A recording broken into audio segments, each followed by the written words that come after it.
about the eye signs of the Graves' disease, ophthalmoplegia, pretibial myxedema, thyroid bury, cardiac signs, myopathy, diagnosis, treatment में हमने discuss किया था we have different options anti thyroid drugs, जिसमें हम दो तरह के यूज़ कर रहे थे। उसमें एडवांटेजेस डिसएडवांटेजेस हमने देखे थे।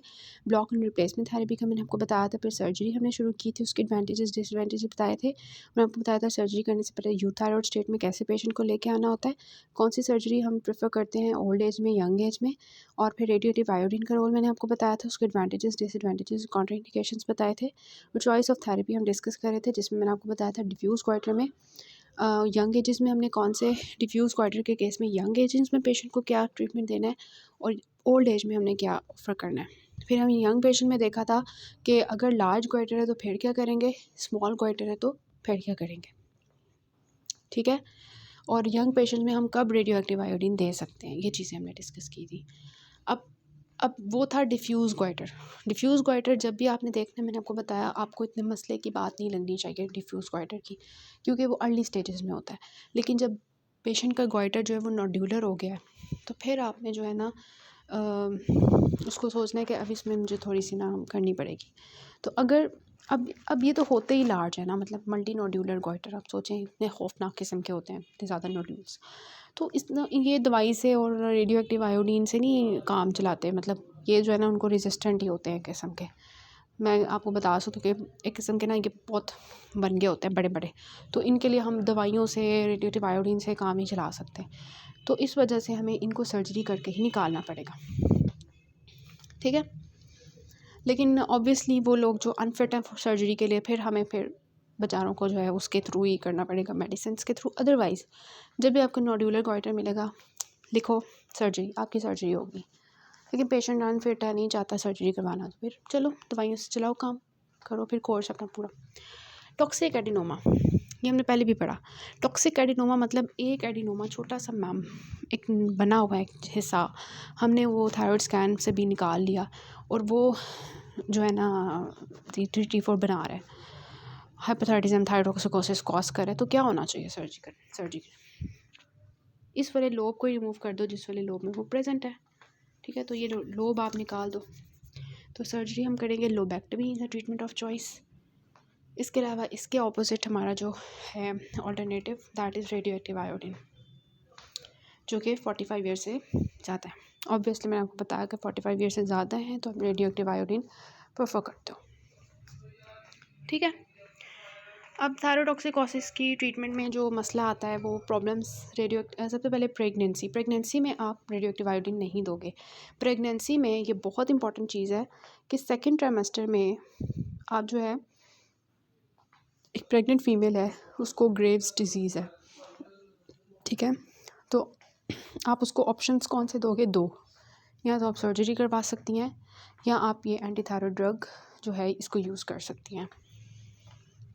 रेडियोएक्टिव आयोडीन आप नहीं ले सकती, लेकिन सेकेंड ट्राइमेस्टर में आप उसको सर्जरी एंटी थायराइड दोगे, ठीक है। लेकिन उनकी मॉनिटरिंग आपने करते रहना है, किस चीज़ की, CBC की, क्योंकि एक ग्रैनुलोसाइटोसिस, एप्लास्टिक एनीमिया इसका ख़तरा है, और दूसरा बेबी की भी आपने मॉनिटरिंग करते रहना है। बच्चों में रेडियोएक्टिव आयोडीन नहीं देनी।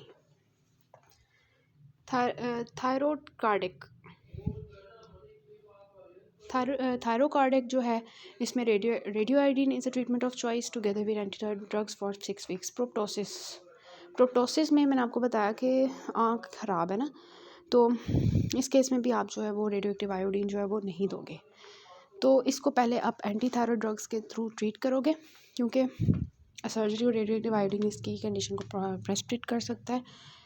तो जब प्रोप्टोसिस जो है वो 6 मंथ्स तक स्टेबल हो गई है, फिर आप उसको सर्जरी या रेडियोएक्टिव आयोडीन दोगे। अदरवाइज़ एंटी थायराइड ड्रग्स से ही हम इसको ट्रीट करते हैं। फिर अगर थायरोटॉक्सिकोसिस सर्जरी के बाद रिकरेंट हो गई है, तो फिर आप उसको जो है ऑप्शंस दूसरे दोगे, क्योंकि एक दफ़ा हम सर्जरी कर चुके हैं, दोबारा हम नहीं करेंगे। हम radioactive iodine anti thyroid drugs जो है वो करेंगे, ठीक है। तो ये चीज़ होती है। आपके पास पेशेंट कौन सा, आपने क्या करना, आपको कुछ पिक्चर्स दिखाऊंगी। अब इसमें देखें T3 की नॉर्मल रेंज, T4 की नॉर्मल रेंज और TSH की नॉर्मल रेंज ये आपको आनी चाहिए। TSH की जो है 5 तक होती है 0.3 से लेके, T3 जो है उसकी 3.5 तक होती है, और इसके अलावा जो है T4 की थोड़ी ज़्यादा होती है, 54 174, ठीक है। This is डिफ्यूजली enlarged goitre. इनमें बताया हुआ कि नोड्यूल्स कैसे बनते हैं, नोड्यूलर गोइटर कैसे बनता है, इसकी हम पैथोफिजियोलॉजी पढ़ चुके हैं। फिर इसमें आपको बताया हुआ है कि एंडेमिक और स्पोरेडिक गोइटर की causes. Endemic iodine deficiency, goitrogens, environmental goitrogens. Sporadic में जेनेटिक डिफेक्ट्स हार्मोन सिंथेसिस में हो रही है, या उनके एक्शन में जेनेटिक डिफेक्ट्स हैं, या ड्रग्स ऐसे हैं, या एक्रोमेगैली है, थायरोइडाइटिस है, TSH प्रोड्यूसिंग एडिनोमा है। तो ये गोइटर के कॉजेज़ हम पढ़ चुके हैं। गोइटर के लिए सबसे पहले हम उसकी फ़िज़िकल एग्जामिनेशन करेंगे, फिर हम TFTs करवाएंगे, फिर FNAC करवाएंगे, ठीक है। सर्जरी हम वैसे नहीं करते, लेकिन तब करेंगे गोइटर अगर एंडेमिक है, यूथायरॉइड गोइटर है, तो तब करेंगे जब प्रेशर पड़ रहा है इर्द गिर्द के स्ट्रक्चर्स को, ट्रेकिया या ईसोफेगस को, कॉस्मेटिक अपेयरेंस, कॉस्मेटिकली या पेशेंट एंशिएंट हो रहा है, ठीक है। अब ये इन्होंने यहाँ पे बताया हुआ है कि ये सारे कॉजेस इसको छोड़ दें। This is actually myopathy due to goitre, this is hyperthyroidism, this is to check the thyroid bruit, this is myopathy, जो मैंने आपको बताया था कि प्रॉक्सिमल मसल्स जो हैं उनकी वीकनेस शुरू हो जाती है ग्रेव्स डिसीज़ में। These are the heart problems, cardiac problems जो हमने देखे, sinus tachycardia, paroxysmal atrial tachycardia, paroxysmal atrial fibrillation, and extrasystoles. These are the investigations to check for the hyperthyroidism, TFTs, radioactive iodine, thyroid exam, other imaging tests like a CT ultrasound. What to use for the Graves' disease patient hyperthyroidism? Drugs which include antithyroid medications and beta blockers, radioactive iodine, thyroidectomy. हमने देखा कि किन patient में radioactive iodine देनी है, किन patient में हमने थायरॉइडेक्टमी करनी है। सर्जरी में भी कौन कौन से ऑप्शंस हैं, हमने कौन से चूज़ करने हैं, और ड्रग्स जो है वो हमने कब देनी है। हाइपरथायरॉयडिज्म की क्लिनिकल फीचर्स मेडिसिन में बहुत दफ़ा पढ़ चुके हैं, आप इसका एक दफ़ा देख लें। उसके बाद ये है सर्जरी, ये बहुत इंपॉर्टेंट टेबल है कि हेमी थायरॉइडेक्टमी मीन्स हाफ। तो हमने क्या करना है, इस्थमस के साथ साथ एक लोब रिमूव कर देना है। अगर एक लोब रिमूव करें तो दैट इज़ लोबेक्टमी, ठीक है। अगर एक लोब के साथ साथ इस्थमस को रिमूव कर रहे हैं तो दैट इज़ हेमीथायरॉयडेक्टमी। अगर हम दोनों लोब्स रिमूव करें लेकिन पीछे हम 8 ग्राम्स जो है वो थायरॉयड टिश्यू छोड़ रहे हैं, दिस इज़ नोन एज सब टोटल थायरॉयडेक्टमी, ठीक है। और अगर हम दोनों लोब्स रिमूव कर रहे हैं लेकिन पीछे हम बिल्कुल थोड़ा सा जो है मिनिमल टिश्यू जो है वो रिकरेंट लेरेंजियल नर्व के अराउंड छोड़ रहे हैं, this is known as near total thyroidectomy. अगर हम पूरा का पूरा थायरॉयड ग्लैंड रिमूव करें, this is known as thyroidectomy, total thyroidectomy. और अगर हम एक लोब इस्थमस और दूसरे लोब का थोड़ा सा आधा हिस्सा काट रहे हैं तो this is known as Hartley Dunhill surgery, ठीक है। नाउ सिम्टम्स ऑफ हाइपोथायरॉयडिज्म, ये हम बहुत दफ़ा देख चुके हैं कि बिल्कुल ऑपोजिट होता है हाइपरथायरॉयडिज्म के। सिंपल गोइटर का बताया हुआ है कि थायरॉयड इनलार्जमेंट होती है लेकिन कुछ भी नहीं होता, मतलब मसला हाइपो कुछ भी नहीं होता। कॉज क्या है, iodine deficiency, thyroid deficiency, goitrogens physiological states. This is patient को हम कह रहे हैं नीचे देखो और उसकी लिड ऊपर ही रह गई है, ये क्या चीज़ होगी लिड लैग में। What is this sign, von Graffi's sign, ठीक है। और ये क्या है जो पेशेंट सामने देख रहा है और ऊपर वाली लिड ऊपर ही है, ऊपर उठी हुई है लिड, लिड लैग नहीं इसको कहते, लिड रिट्रैक्शन, डल रिम्पल साइन, ठीक है। तो ऊपर वाला डल रिम्पल है, नीचे वाला जो है वो हमारा von Graffi's साइन है। So what is your diagnosis, it is hyperthyroidism, Graves disease, weight loss चल रहा है, ये सब कुछ आपको हाइपरथायरॉयडिज्म बता रहा है, और प्रोमिनेंट आइज आपको बता रही है ग्रेव्स डिजीज़ की वजह से। उसके बाद how will you confirm the diagnosis, तो सबसे पहले clinical examination, then you will look for the clinical signs in which there is Dalrymple sign, von Graefe's sign, Stellwag sign और Joffroy sign, Moebius sign, Naffziger sign for the exophthalmos. उसके बाद आप जो है lab investigation कराओगे, TFTs, T3 T4 TSH, ठीक है। T3 T4 आपको इंक्रीज़ मिलेगा, TSH कम मिलेगा। फिर आप थायराइड स्कैन कराओगे, थायराइड स्टिमुलेटिंग एंटीबॉडीज़ आपको thyroid stimulating receptor antibodies positive मिलेंगी, ठीक है। ये सारी आपकी इसके अलावा एफनेक आप करवा सकते हो, ECG करवा सकते हो इस तरह से। उसके बाद आप क्या है ऑप्शंस आप उस पेशेंट को कौन से दोगे, ठीक है। तो आपके पास कौन कौन से डिफरेंट ट्रीटमेंट ऑप्शंस हैं इस पेशेंट के लिए। आपके पास मेडिकल ट्रीटमेंट है, रेडियोएक्टिव आयोडीन है और सर्जरी है, ठीक है। अब देखिए एंटी मेडिकल ट्रीटमेंट में क्या है, anti thyroid drugs, carbimazole, propylthiouracil, propranolol, beta blocker. इसके अलावा ये पेशेंट आपको 30 ईयर्स की फ़ीमेल लग रही है, दिस इज़ यंग पेशेंट, इसको हमने इनफर्टिलिटी से बचाना है, इसको हमने रेडियोएक्टिव आयोडीन कॉन्ट्रा इंडिकेटेड कर देनी है। तीसरा आपके पास ऑप्शन है सर्जरी, सब टोटल और टोटल, और यंग पेशेंट में मैंने आपको बताया था कि टोटल थायराइडेक्टमी करते हैं। तो इसका जो ट्रीटमेंट आपका which option will choose for this patient and why. Treat this patient with total thyroidectomy because this patient is young and there is chances of recurrence. But first made this patient euthyroid by giving carbimazole 30 to 40 mg drug of choice. फिर उसके बाद आप उसकी total thyroidectomy करोगे। तो इसके लिए आप क्या करोगे चूज़, सबसे पहले euthyroid by carbimazole 30 to 40 mg drug of choice, then उसकी टोटल थायराइडेक्टमी कर देंगे, ठीक है। Then is 25 years old female presented with multiple swellings in front of leg, ये सारा। तो ये एक हमारे पास क्या है, this is the hyperthyroidism. Investigations आप क्या करवाओगे, TFTs हैं, थायराइड एंटीबॉडीज़, एफनेक है और एक्स्ट्रा चेस्ट अल्ट्रासाउंड, वो सारी इन्वेस्टिगेशन जो जनरल हमने पढ़ी हुई है वो आपने लिखते नहीं है। मैनेजमेंट आप कैसे करोगे, this is 25 years old female, सबसे पहले उसको एडमिट करोगे, वाइटल्स मॉनिटरिंग करोगे, उसकी बेड रेस्ट सिडेशन कराओगे, रीअश्योरेंस करोगे, उसके लिए मेडिकल ट्रीटमेंट है, antithyroid drugs, carbimazole, propylthiouracil and beta blocker, propranolol. Radioactive iodine इस पेशेंट में आप नहीं प्रेफर करोगे क्योंकि यंग पेशेंट है।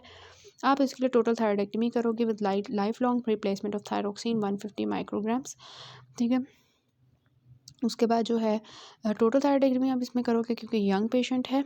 उसके बाद सब टोटल जो है वो आप कर सकते हो जिसमें 8 grams of thyroid tissue is left on each side, या टोटल लोबेक्टमी कर सकते हो with sub total dissection of other side which is known as the Dunhill procedure. और ये हम कभी कभार मल्टीटोड्यूलर पेशेंट में करते हैं, लेकिन क्योंकि ये यंग पेशेंट है इसमें आप एंटी थायराइड ड्रग्स और टोटल थायराइडेक्टमी करोगे आफ्टर मेकिंग द यूथायराइड स्टेट। उसके बाद आ जाता है 30 years ओल्ड फीमेल, ये सारी ये प्रोबेबल डायग्नोसिस अगेन वही है कि this is the hyperthyroidism, thyrotoxicosis, क्योंकि पेशेंट पाल्पिटेशंस के साथ आ रहा है और स्वेलिंग ऑफ नेक है। तो मैनेजमेंट प्लान हम इसका डिस्कस कर चुके हैं। अब नेक्स्ट हमारा टॉपिक है अबाउट द थायराइड कैंसर।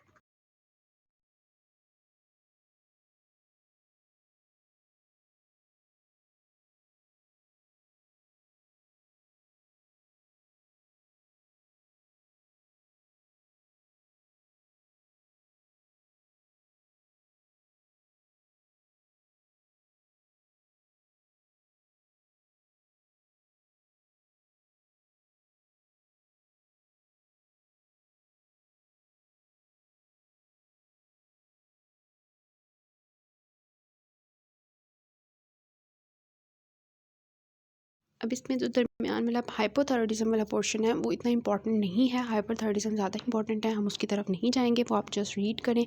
और मेडिसिन में हम उसको कवर कर भी चुके हैं, जैसा आप उसको रीड करें, मेडिसिन पढ़ के ना उसको रीड कर लें। तो ट्यूमर्स ऑफ थायराइड जो बिनाइन हो सकते हैं, मैलिग्नेंट हो सकते हैं, मेटास्टेसिस हो सकते हैं। तो बिनाइन में कौन से हैं, एडिनोमा है which is known as follicular adenoma. Malignant में कौन से हैं, papillary carcinoma which is 60% cases में होता है पेपिलरी कार्सिनोमा, ठीक है। और आपने नाम याद रखने हैं मैलिग्नेंट ट्यूमर्स के। मैलिग्नेंट ट्यूमर्स के पेपिलरी कार्सिनोमा के अलावा कौन से हैं, पैथोलॉजी में आपका बहुत इंपॉर्टेंट क्योंकि होता था follicular carcinoma, anaplastic, medullary carcinoma. तो ये 4 हैं जिस नोन एज पेपिलरी कार्सिनोमा जो कि मोस्ट कॉमन है, जहाँ आप याद है आपको ऑर्फन एंड न्यूक्लियाई नज़र आते थे उसमें। तो papillary carcinoma, follicular carcinoma, anaplastic और मेडुलरी कार्सिनोमा, ठीक है। तो पी फैम आपका निमोनिक है मैलिग्नेंट ट्यूमर्स में, papillary, follicular, anaplastic and medullary carcinoma. Metastatic मतलब कि थायराइड का पहला ट्यूमर नहीं है, कहीं और से आया, लाइक किडनी से आया, ब्रेस्ट से आया। तो सबसे पहले हम बिनाइन ट्यूमर की बात करेंगे, follicular adenoma which is a benign tumour of the thyroid. तो मैंने आपको पहले भी बताया था कि एफनेक बायोप्सी से हम डिफ्रेंशिएट नहीं कर सकते एडिनोमा और कार्सिनोमा को। हम कैसे डिफ्रेंशिएट कर सकते हैं? कैप्सुलर या वास्कुलर इन्वेजन की, जिसके लिए हम क्या करते थे, इंसिजनल या एक्सिजनल बायोप्सी लेते थे। तो जब भी आपको आपने डिफ्रेंशिएट करना हो फॉलिकुलर एडिनोमा को कार्सिनोमा से, तो आपने उसके लिए इंसिजनल या एक्सिजनल बायोप्सी लेनी है। आपने एफनेक नहीं लेना, क्योंकि एफनेक आपको नहीं बता सकता कि ये जो है ना एडिनोमा है या कार्सिनोमा है। ठीक है, तो जब भी आपको एडिनोमा मिले, मैंने आपको क्या बताया था कि उसके लिए हम जो है लोबेक्टमी करते हैं, उस लोब को रिमूव कर देते हैं। या अगर पेशेंट सर्जिकली अनफिट है तो फिर हम क्या करते थे, उसके लिए सर्जिकली अनफिट था तो फिर हम उसके लिए लोबेक्टमी नहीं करते थे, हम उसके लिए जो है रेडियोएक्टिव आयोडीन देते थे अगर वो एज में ज़्यादा बनता है, 45 ईयर से ज़्यादा बनता है। ठीक है, उसके बाद मैलिग्नेंट ट्यूमर्स। मैलिग्नेंट ट्यूमर्स के हमने देख लिया, पेपिलरी कार्सिनोमा है, फॉलिकुलर है, मेडुलरी है और लिम्फोमा है। ठीक है, एनाप्लास्टिक है। तो इनके जो है ना कॉजेज़ क्या हैं, अब आपने एमसीक्यूज़ के लिए याद रखते हैं। रेडिएशन एक्सपोजर की वजह से जो कैंसर होता है उसको पेपिलरी कार्सिनोमा कहते हैं। ठीक है, अगर किसी पेशेंट को एंडेमिक गॉइटर था, लाइक उसके पास आयोडीन की कमी थी, जिसकी वजह से उसके T3 T4 हार्मोन्स नहीं बन रहे थे और TSH जो था वो ज़्यादा हो गया था, तो TSH जब ज़्यादा हो जाएगा तो वो हमारे सेल्स को प्रोलिफरेट करना शुरू कर देगा, hyperplasia, hypertrophy and ultimately the cancer. तो वो जो कैंसर होगा जो TSH स्टिमुलेशन की वजह से होगा, क्योंकि TSH फॉलिकल्स को स्टिमुलेट कर रहा था, उसकी वजह से जो कैंसर होगा that will be follicular carcinoma. Medullary carcinoma में आपने याद होगा आपको, जो हमने MEN2A और MEN2B जो है वो पढ़े थे, मल्टीपल एंडोक्राइन न्यूप्लेजियास, उनके अंदर मेडुलरी कार्सिनोमा आता था 2A में और 2B में। तो उनके अंदर जो म्यूटेशन आती थी वो RET जीन में आती थी। और लिम्फोमा जो है ये ऑटोइम्यून थायराइडाइटिस के अंदर होता है। So these are the causes. Clinical features क्या होने चाहिए? जैसे भी आपने पेशेंट देखा था, आपके पास एक पेशेंट थायराइड स्वेलिंग का आया है और आप देख रहे हो कि यार इसकी गर्दन के सामने तो है लेकिन एक साइड पे इतना बड़ा मैस बना हुआ है। ठीक है, लाइक इस तरह से नोड्यूल बना हुआ है।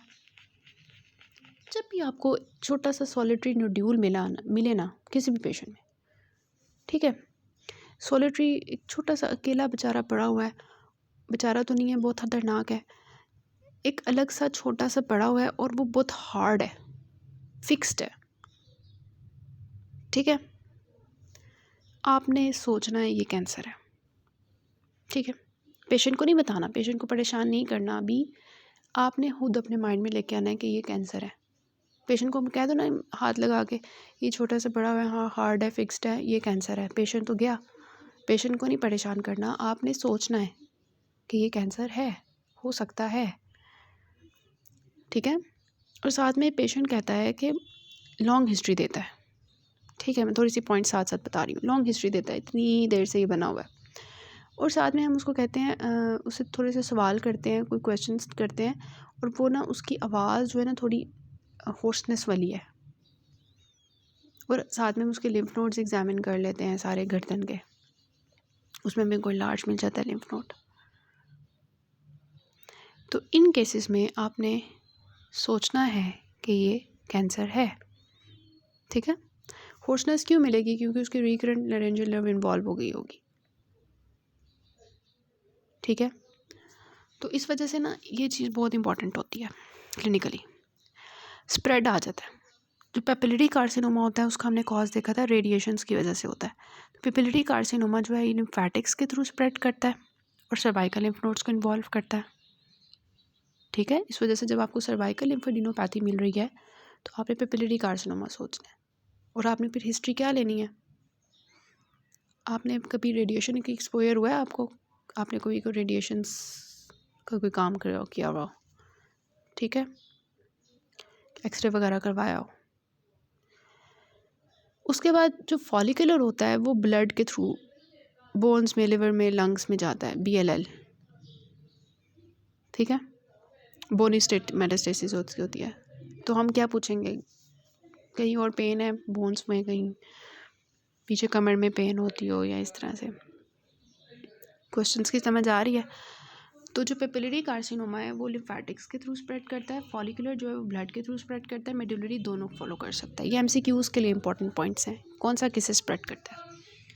डायग्नोसिस। अब आपके पास कैंसर आ गया है, तो कैंसर के केस में आप क्या करवाओगे? कैंसर आपको लग रहा है, मतलब ये सॉलिटरी नोड्यूल है, हार्ट फिक्स्ड है, तो आप उसका TFTs करवाना पहले प्रेफर करोगे या उसकी बायोप्सी? TFTs आप तब सोचोगे जब पेशेंट को ना क्लिनिकल साइंस आ रहे हैं हाइपोथायराइडिज्म के, तो अभी आप TFTs को छोड़ो, आप इसकी FNAC करवाओ। FNAC लिख के दोगे उसको, ठीक है? तो उसके लिए आप जो बायोप्सी का मटेरियल लेते हो पूरा लोब रिमूव करके ले सकते हो। टोटल थायरॉइडेक्टमी जो है वो आप परफॉर्म करोगे। इसके अलावा FNAC के अलावा इंसिजनल बायोप्सी जो है उसको हमने नहीं करना, ठीक है?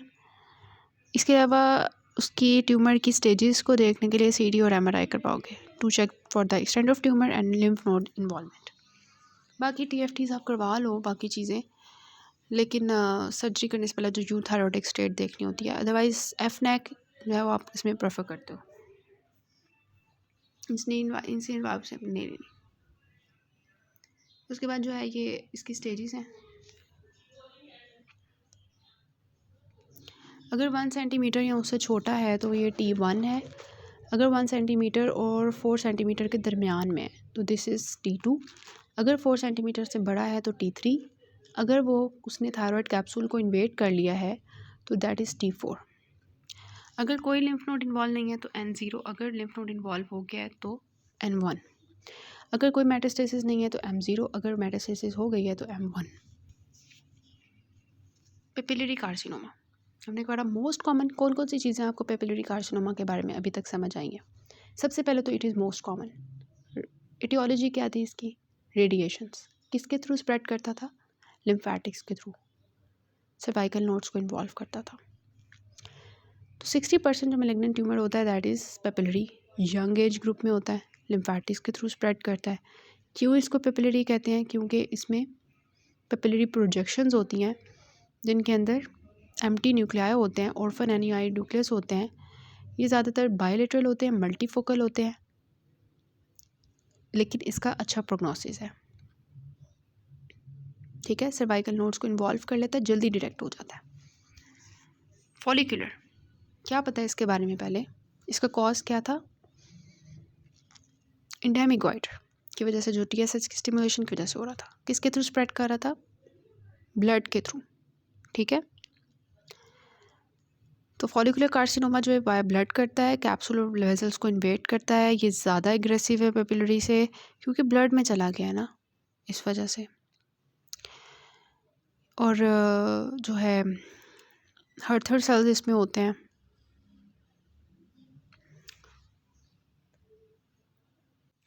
और ये ज़्यादा जो है मल्टीफोकल और बायलेटरल होते हैं।